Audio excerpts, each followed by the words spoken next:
Bom, o primeiro motivo pelo qual a frequência em sala de aula, a meu ver, é super importante é o fato de que na sala de aula o professor vai nos dar mastigado todo o conteúdo que a gente tem que estudar.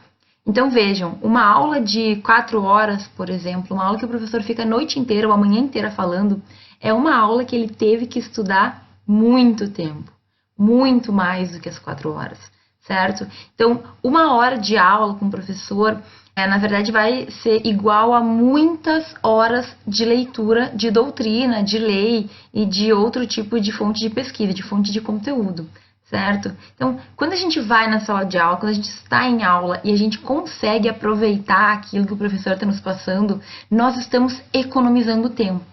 Por quê? Porque, óbvio, a gente não pode ficar apenas com o conteúdo passado em sala de aula. A gente vai ter que também, por nossa conta, ler livros, buscar a lei, buscar jurisprudência, decisões judiciais, etc e tal. Agora, é muito diferente tu estudar sem tu ter nunca ouvido falar do assunto e tu estudar quando tu já tem uma base. O professor, ao meu ver, ele tem que servir para isso, para nos dar o máximo possível no pouco tempo que ele tem, para facilitar o nosso conhecimento posterior, a nossa aprendizagem.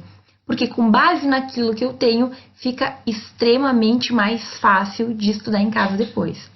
Já tentou estudar temas que tu nunca teve nenhum contato e comparar isso com temas que tu teve em sala de aula?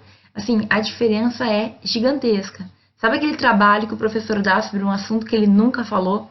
Normalmente são os piores, né? Porque tu tem que tirar do nada, tu tem que construir todo o conhecimento.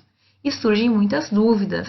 Quando a gente tem um professor em sala de aula, ademais, depois que eu estudei por minha conta, eu posso questioná-lo porque eu fiquei com dúvidas.